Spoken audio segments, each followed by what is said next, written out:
What's up, guys? I'm back with another video. In this video I did want to talk about planning and building your town effectively. So with me, you may have known, or I'm sorry, you may know that I am focused on growth. I'm also very focused on being a sort of self-sustained town.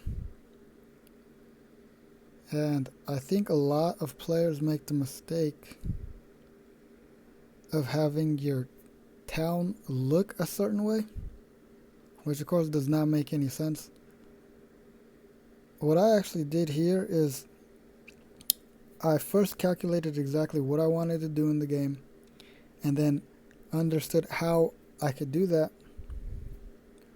So knowing what buildings I needed, I actually placed them where I thought it would make sense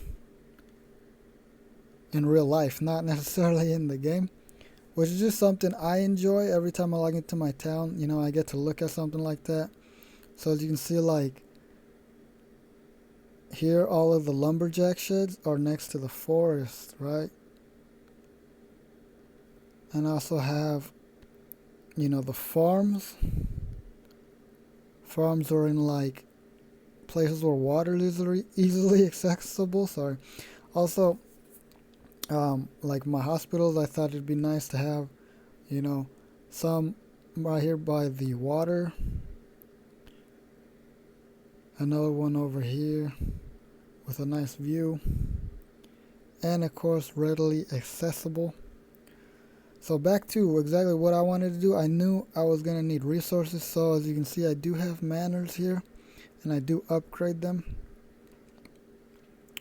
Also, I have a few barracks buildings.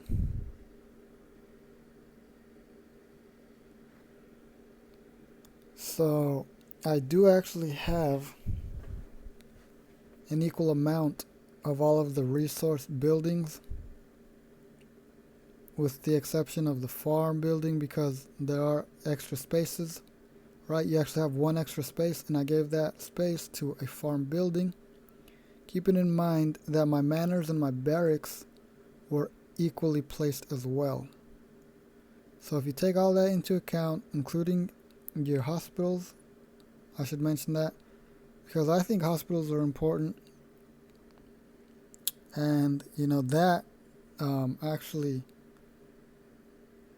proved itself, because I don't know if you guys have been hit before, but if you have a hospital that is at your level, in conjunction with the events where you get the 80% discount on troop resurrection, I mean, really don't have a lot to worry about.